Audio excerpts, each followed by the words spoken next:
ನಿನ್ನೆ ಬುಧವಾರ ರಾತ್ರಿ ಏಕಾಏಕಿ ದೇವೇಗೌಡರ ಪತ್ನಿ ಚೆನ್ನಮ್ಮ ಅವರ ಆರೋಗ್ಯದಲ್ಲಿ ಸ್ವಲ್ಪ ಏರುಪೇರಾಗಿತ್ತು. ತೀವ್ರ ಉಸಿರಾಟದ ಸಮಸ್ಯೆಯಿಂದ ಅವರು ಬಳಲ್ತಾ ಇದ್ದಾರೆ ಅಂತ ಹೇಳಿ ಆಸ್ಪತ್ರೆಯಲ್ಲಿ ಅವರನ್ನ ಅಡ್ಮಿಟ್ ಮಾಡಲಾಗಿತ್ತು. ಆಗಿಂದು ಕೂಡ ವೈದ್ಯರು ಅವರಿಗೆ ಅಬ್ಸರ್ವೇಷನ್ ಅಲ್ಲಿ ಇಟ್ಟು ಜೊತೆಗೆ ಚಿಕಿತ್ಸೆಯನ್ನ ಕೊಡ್ತಾ ಇದ್ದಾರೆ. ಸೊ ನಿನ್ನೆ ಸ್ವಲ್ಪ ಆತಂಕದ ಪರಿಸ್ಥಿತಿ ನಿರ್ಮಾಣವಾಗಿತ್ತು. ಯಾಕಂದ್ರೆ ಅವ್ರ ಫ್ಯಾಮಿಲಿ ಮೆಂಬರ್ಸ್ ಎಲ್ಲ ಬಂದಿದ್ರು. ಅದರಲ್ಲೂ ಕುಮಾರಸ್ವಾಮಿ ಅವರು ಸ್ವಲ್ಪ ಗದ್ಗದಿತರಾಗಿ ಮತ್ತೆ ದುಃಖವನ್ನ ಮಾತಾಡ್ತಾ ಇದ್ರು. ಆ ದೇವರೇ ಇನ್ನು ಕಾಪಾಡಬೇಕು ಅಂತೆಲ್ಲ. ಹಾಗಾಗಿ ಸ್ವಲ್ಪ ಆತಂಕ ಇತ್ತು. ಆದರೆ ಸ್ವಲ್ಪ ಈಗ ಚಿಕಿತ್ಸಕರು ಸ್ಪಂದಿಸ್ತಿದ್ದಾರೆ ಅಂತ ಮಾಹಿತಿ ಇದೆ. ಮಾಜಿ ಪ್ರಧಾನಿ ಎಚ್.ಡಿ. ದೇವೇಗೌಡರ ಪತ್ನಿ ಆರೋಗ್ಯ ಸ್ಥಿರವಾಗಿದೆ ಅಂತ ಹೇಳಿ ಆಸ್ಪತ್ರೆ ಮೂಲಗಳಿಂದ ನ್ಯೂಸ್ 18ಗೆ ಮಾಹಿತಿ ಲಭ್ಯವಾಗಿದೆ. ಬೆಂಗಳೂರಿನ ಮಣಿಪಾಲ್ ಆಸ್ಪತ್ರೆಯಲ್ಲಿ ಸದ್ಯಕ್ಕೆ ಚಿಕಿತ್ಸೆ ಮುಂದುವರೆದಿದೆ. ಬೇರೆ ಏನು ಆರ್ಗನ್ಸ್ ಅಲ್ಲೂ ಎಫೆಕ್ಟ್ ಆಗಿಲ್ಲ. ಕೇವಲ ಲಂಗ್ಸ್ ಅಲ್ಲಿ ಉಸಿರಾಟ ಮಾಡೋದಕ್ಕೆ ಸಮಸ್ಯೆ ಆಗ್ತಿದೆ. ಹಾಗಾಗಿ ಅದಕ್ಕೆ ಚಿಕಿತ್ಸೆಯನ್ನ ಮುಂದುವರಿಸಲಾಗಿದೆ. ವೈದ್ಯರಿಂದ ಚೆನ್ನಮ್ಮ ಆರೋಗ್ಯ ತಪಾಸಣೆ ಆಗ್ತಾ ಇದೆ. ಇನ್ನೇನು ಕೆಲವೇ ಹೊತ್ತಲ್ಲಿ ಚೆನ್ನಮ್ಮ ಅವರ ಆರೋಗ್ಯದ ಬಗ್ಗೆ ವೈದ್ಯರು ಮಾಹಿತಿಯನ್ನ ಕೊಡ್ತಾರೆ ಅಧಿಕೃತವಾಗಿ. ಕುಮಾರಸ್ವಾಮಿ ಅವರು, ರೇವಣ್ಣ ಸೇರಿದಂಗೆ ಕುಟುಂಬಸ್ಥರು ಕೂಡ ಮತ್ತೆ ಇವತ್ತು ಆಸ್ಪತ್ರೆಗೆ ವಿಸಿಟ್ ಮಾಡ್ತಾರೆ ಅಂತ ಹೇಳಿ ಮಾಹಿತಿ ಇದೆ. ಅವರ ಆರೋಗ್ಯ ಬುಧವಾರದಿಂದ ಸ್ವಲ್ಪ ಉಸಿರಾಟದ ಸಮಸ್ಯೆ ಇದೆ ಅಂತ ಹೇಳಿ ಬುಧವಾರ ಇಲ್ಲಿಗೆ ಕರ್ಕೊಂಡು ಬಂದು ಅಡ್ಮಿಟ್ ಮಾಡಿದೆ. ನಾನು ಮೊನ್ನೆ ನಿನ್ನೆ ಇವತ್ತು ಕೂಡ ಬಂದಿದ್ದೆ. ನಾನು ಉಸಿರಾಟದ ಒಂದು ಸಮಸ್ಯೆನ ಬಗೆಹರಿಸಲಿಕ್ಕೆ ಬಾಕಿ ತೊಂದರೆ ಏನಿಲ್ಲ. ಬ್ಲಡ್ ಪ್ರೆಷರ್ ಚೆನ್ನಾಗಿದೆ, ಬ್ಲಡ್ ಶುಗರು ಅದೆಲ್ಲ ಏನು ತೊಂದರೆ ಇಲ್ಲ. ಕಿಡ್ನಿ ಮತ್ತೊಂದು ಹಾರ್ಟ್ದು ಎಲ್ಲ ಏನೂ ಪ್ರಾಬ್ಲಮ್ ಇಲ್ಲ. ಓನ್ಲಿ ಲಂಗ್ಸಲ್ಲಿ ಉಸಿರಾಟದ್ದು ಆ ಪ್ರಾಬ್ಲಮ್ ಇದೆ. ಅದನ್ನು ತಜ್ಞರು doctor it cannot be all of sudden ಮಾಮೂಲಿ ಉಸಿರಾಡೋ ಥರ ತರಲಿಕ್ಕೆ ಹೋಗೋದಿಲ್ಲ. ಅವ್ರೇನು ಹೇಳಿದ್ರು ಅಂದರೆ it will be slow process, you will do all best. ಮೊನ್ನೆ ದಿನ ಆರೋಗ್ಯದ ಸ್ವಲ್ಪ ಸಮಸ್ಯೆಯಿಂದ ಮಣಿಪಾಲ್ನ ಆಸ್ಪತ್ರೆಗೆ ಅಡ್ಮಿಟ್ ಮಾಡಿ ಡಾಕ್ಟರ್ಗಳು ಉತ್ತಮವಾದ ರೀತಿಯ ಚಿಕಿತ್ಸೆ ನೀಡ್ತಾ ಇದ್ದಾರೆ. ಅವರು ಮೊದಲಿಂದಲೂ ವೈದ್ಯರ ಒಂದು ಚಿಕಿತ್ಸೆಗಳಿದ್ರು. ಯಾವ ಒಂದು ದೇವರನ್ನ ನಂಬಿ ಬದುಕಿದ್ದಾರೆ. ಆ ದೇವರೇ ಅವರಿಗೆ ಎಲ್ಲ ರೀತಿ ಮತ್ತೆ ಪುನಃ ಅಂತ ಒಂದು ಆರೋಗ್ಯದ ಸಮಸ್ಯೆಯಿಂದ ಹೊರಗೆ ಬರ್ತಕ್ಕಂಥ ಶಕ್ತಿ ಅವ್ರು ನಂಬಿರ್ತಕ್ಕಂಥ ದೇವರು ಕೊಟ್ಕೊಂಡು ಬಂದಿದ್ದಾರೆ.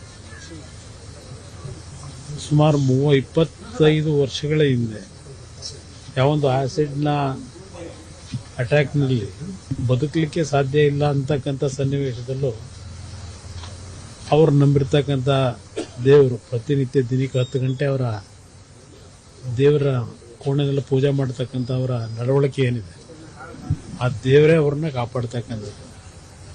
ಇಲ್ಲಿ ಮಣಿಪಾಲ್ನ ವೈದ್ಯರು ಎಲ್ಲ ರೀತಿಯ ಮುತುವರ್ಜಿ ವಹಿಸಿ ಎಲ್ಲ ರೀತಿಯ ಚಿಕಿತ್ಸೆ ಮಾಡ್ತಾ ಇದ್ದಾರೆ. ಆದರೆ ಅಂತಿಮವಾಗಿ ಆ ಚಿಕಿತ್ಸೆಗಳನ್ನು ಮೇಲ್ಪಟ್ಟು ಅವ್ರು ನಂಬಿರ್ತಕ್ಕಂಥ ನಮ್ಮ ತಾಯಿಯವರು, ಆ ಒಂದು ರಾಜರಾಜೇಶ್ವರಿ ತಾಯಿ ಏನಿದ್ದಾರೆ ಮೊದಲಿಂದಲೂ ಕಾಪಾಡಿರ್ತಕ್ಕಂಥದ್ದು ಆ ತಾಯಿ. ಅದರಿಂದ ಆ ದೇವರ ನಂಬಿಕೆಯವರೇನು ಇಟ್ಕೊಂಡಿದ್ದಾರೆ, ನಮ್ಮ ತಂದೆಯವರು ನಂಬಿಕೆ ಇಟ್ಕೊಂಡಿದ್ದಾರೆ. ಯಾವುದೇ ಸಮಸ್ಯೆಗಳಿಲ್ಲದೆ ಮತ್ತೆ ಪುನಃ ಅವರು ಉತ್ತಮವಾದ ರೀತಿಯಲ್ಲಿ ಮನೆಗೆ ಬರ್ತಾರೆ ಅಂತಕ್ಕಂಥ ನಂಬಿಕೆ. ಇನ್ನು ಕೆಲ ಹೊತ್ತಲ್ಲೇ ವೈದ್ಯರು ಚೆನ್ನಮ್ಮ ಅವರ ಇವತ್ತಿನ ಆರೋಗ್ಯದ ಪರಿಸ್ಥಿತಿ ಬಗ್ಗೆ ಮಾಹಿತಿಯನ್ನ ಕೊಡ್ತಾರೆ. ಮತ್ತೆ ಕುಟುಂಬಸ್ಥರು ಕೂಡ ಆಸ್ಪತ್ರೆಗೆ ಇವತ್ತು ಮತ್ತೆ ಭೇಟಿಯನ್ನ ಇನ್ನೊಂದು ಸ್ವಲ್ಪ ಹೊತ್ತಲ್ಲಿ ಕೊಡ್ತಾರೆ ಅಂತಾನೂ ಮಾಹಿತಿ ಇದೆ. ಸದ್ಯಕ್ಕೆ ಆಸ್ಪತ್ರೆಯಲ್ಲಿ ಯಾವ ತರ ಬೆಳವಣಿಗೆಗಳು ನಡೀತಾ ಇದೆ ಈ ಬಗ್ಗೆ ಇನ್ನಷ್ಟು ಡೀಟೇಲ್ ಆಗಿ ಇನ್ಫಾರ್ಮೇಶನ್ ಕೊಡ್ತಾ ಹೋಗೋದಕ್ಕೆ ಆಸ್ಪತ್ರೆ ಬಳಿ ನೇರ ಸಂಪರ್ಕದಲ್ಲಿ ಕನೆಕ್ಟ್ ಆಗಿದ್ದಾರೆ ನಮ್ಮ ರಿಪೋರ್ಟರ್ ಪ್ರಗತಿ ಶೆಟ್ಟಿ. ನಿನ್ನೆ ಚೆನ್ನಮ್ಮ ಅವರ ಆರೋಗ್ಯದ ಕುರಿತಂತೆ ಸ್ವಲ್ಪ ಆತಂಕ ಇತ್ತು. ಸೊ ಅದಾದ್ಮೇಲೆ ಅವರ ಆರೋಗ್ಯ ಸ್ಥಿರವಾಗಿದೆ, ಚಿಕಿತ್ಸೆಗೆ ಸ್ಪಂದಿಸ್ತಾ ಇದ್ದಾರೆ ಅಂತೇಳಿ ಮಾಹಿತಿ ಗೊತ್ತಾದ್ಮೇಲೆ ಸ್ವಲ್ಪ ಸಮಾಧಾನ ಆಗಿತ್ತು. ಕುಟುಂಬಸ್ಥರು ಕೂಡ ದೇವರ ಮೇಲೆ ಒಂಥರ ಭಾರವನ್ನ ಹಾಕ್ಬಿಟ್ಟಿದ್ರು, ಎಸ್ಪೆಷಲಿ ಕುಮಾರಸ್ವಾಮಿ ಅವರು. ಸೊ ಇವತ್ತು ಅವರ ಹೆಲ್ತ್ ಬುಲೆಟಿನ್ ಆ ಥರದ್ದು ಏನಾದರೂ ರಿಲೀಸ್ ಮಾಡುವಂಥ ಚಾನ್ಸಸ್ ಇದೆಯಾ? ಮತ್ತೆ ಫ್ಯಾಮಿಲಿ ಮೆಂಬರ್ಸ್ ಎಷ್ಟೊತ್ತಿಗೆ ಬರ್ತಾರೆ ಅಂತ ಹೇಳಿ ಇನ್ಫಾರ್ಮೇಶನ್ ಸಿಗ್ತಾ ಇದೆ? ಶರ್ಮಿತಾ, ಕಳೆದ ಇನ್ಫಾರ್ಮೇಶನ್ ಲಭ್ಯ ಆಗಿರುವಂತಹ ಪ್ರಕಾರ 9 ಗಂಟೆಗೆ ಅವರ ಹೆಲ್ತ್ ಬುಲೆಟಿನ್ ಅನ್ನ ಬಿಡುಗಡೆ ಮಾಡ್ತಾರೆ ಅನ್ನುವಂತಹ ಮಾಹಿತಿ ಸದ್ಯಕ್ಕೆ ಇರುವಂತದ್ದು. ಅಂದ್ರೆ ಸದ್ಯ ತಜ್ಞ ವೈದ್ಯರ ತಂಡ ಅವರ ಟ್ರೀಟ್ಮೆಂಟ್ ಅನ್ನ ಮಾಡ್ತಾ ಇದ್ದಾರೆ. ಜೊತೆಗೆ ಅವರ ಬೆಳಗ್ಗೆ ಒಂದು ಸುತ್ತಿನ ಟ್ರೀಟ್ಮೆಂಟ್ ಅನ್ನ ಮಾಡಿ ಅದಾದ ಬಳಿಕ ಅವರ ಆರೋಗ್ಯದ ಕಂಡೀಷನ್ ಹೆಂಗಿದೆ ಅನ್ನೋದರ ಹೆಲ್ತ್ ಬುಲೆಟಿನ್ ಅಧಿಕೃತವಾಗಿ 9 ಗಂಟೆಗೆ ಬಿಡುಗಡೆ ಮಾಡ್ತಾರೆ. ಇನ್ನು ಈಗಷ್ಟೇ ಒಂದು 5 ನಿಮಿಷದ ಹಿಂದೆ ಭವಾನಿ ರೇವಣ್ಣ ಅವರು ಕೂಡ ಆಸ್ಪತ್ರೆಯಿಂದ ತೆರಳಿದ್ರು. ಆಸ್ಪತ್ರೆಯಲ್ಲೇ ಅವರ ಕುಟುಂಬಸ್ಥರು ಕೂಡ ಬೀಡು ಬಿಟ್ಟಿದ್ರು. ನಾನು ಆಸ್ಪತ್ರೆಯಲ್ಲೇ ಇದ್ದೀನಿ, ನೇರವಾಗಿ ನಿಮಗೆ ವಿಜುವಲ್ಸ್ ಎಕ್ಸ್ಪ್ಲೈನ್ ಮಾಡ್ತಾ ಹೋಗ್ತೀನಿ. ಸೊ ಈಗಷ್ಟೇ ಒಂದು ಭವಾನಿ ರೇವಣ್ಣ ಅವರು ಕೂಡ ಆಸ್ಪತ್ರೆಯಿಂದ ಹೊರಟಿದ್ರು. ಇನ್ನ ಕೆಲವೊಂದಷ್ಟು ಜನ ಆಸ್ಪತ್ರೆಯ ಒಳಭಾಗದಲ್ಲೇ ಇದ್ದಾರೆ. ಕುಮಾರಸ್ವಾಮಿ ಅವರಾಗ್ಲಿ ಅಥವಾ ಅವರ ಇನ್ನಷ್ಟು ರೇವಣ್ಣ ಅವರಾಗ್ಲಿ ಅವರೆಲ್ಲರೂ ಕೂಡ ಇನ್ನೇನು 9 ಗಂಟೆಯ ಬಳಿಕ ಆಸ್ಪತ್ರೆಗೆ ಬರುವಂತಹ ಸಾಧ್ಯತೆ ಇದೆ. ಕಳೆದ 3 ದಿನಗಳ ಹಿಂದೆ ಉಸಿರಾಟದ ಸಮಸ್ಯೆ ಜೊತೆಗೆ ವಯೋಸಹಜವಾದ ಕಾಯಿಲೆಯಿಂದ ಆಸ್ಪತ್ರೆಗೆ ಚೆನ್ನಮ್ಮ ಅವರು ದಾಖಲಾಗಿರ್ತಾರೆ. ಆ ಸಂದರ್ಭದಲ್ಲಿ ಬಹಳ ಆತಂಕದ ವಾತಾವರಣ ಇತ್ತು. ಅಂದ್ರೆ ನಿನ್ನೆ ಕೂಡ ಕುಮಾರಸ್ವಾಮಿ ಅವರು ಮಾತನಾಡಿದ್ದನ್ನ ನೀವು ಗಮನಿಸಿದ್ರೆ ಬಹಳ ನೊಂದುಕೊಂಡು ಮಾತಾಡಿದ್ರು. ದೇವರೇ ಅವರನ್ನ ಕಾಪಾಡಬೇಕು ಅನ್ನುವಂತಹ ಅರ್ಥದಲ್ಲಿ ಮಾತಾಡಿದ್ರು. ಅಂದ್ರೆ ಚೆನ್ನಮ್ಮ ಅವರು ಸುದೀರ್ಘ ಒಂದು 10 ಗಂಟೆಗಳ ಕಾಲ ದೇವರ ಪ್ರಾರ್ಥನೆಯಲ್ಲೇ ನಿತ್ಯ ತೊಡಗ್ತಾ ಇದ್ರಂತೆ. ಅವರ ಒಂದು ದೈನಂದಿನ ಚಟುವಟಿಕೆ ಕೂಡ ಅದಾಗಿತ್ತಂತೆ. ಸೊ ಈ ಹಿನ್ನೆಲೆಯಲ್ಲಿ ದೇವರೇ ಅವ್ರನ್ನ ಕಾಪಾಡಬೇಕು, ಅವ್ರನ್ನ ನಂಬುವಂತಹ ದೇವರೇ ಕಾಪಾಡಬೇಕು ಅಂತ ಬಹಳ ನೊಂದುಕೊಂಡು ಮಾತಾಡಿದ್ರು. ದೇವೇಗೌಡರು ಕೂಡ ಬಹಳ ಕಣ್ಣೀರನ್ನ ಇಡ್ತಾ ಮಾತನಾಡಿದ್ರು. ಆ ಎಲ್ಲ ಸಿಚುವೇಶನ್ ಒಂದು ರೀತಿಯಾಗಿ ಬೇಸರವನ್ನ ತರುವಂತ ಇತ್ತು. ಸೊ ಆ ಸಂದರ್ಭದಲ್ಲಿ ಸಿಚುವೇಶನ್ ಕ್ರಿಟಿಕಲ್ ಆಗುತ್ತೇನೋ ಅನ್ನುವಂತಹ ಒಂದು ಆತಂಕ ಅವರ ಅಭಿಮಾನಿಗಳ ವಲಯದಲ್ಲಿತ್ತು. ಆದರೆ ಈಗ ಸದ್ಯ ಲಭ್ಯ ಆಗ್ತಾ ಇರೋ ಇನ್ಫಾರ್ಮೇಶನ್ ಪ್ರಕಾರ ಉಸಿರಾಟದ ಸಮಸ್ಯೆಯಿಂದ ಮಾತ್ರ ಅವರು ಬಳಲ್ತಾ ಇದ್ದಾರೆ.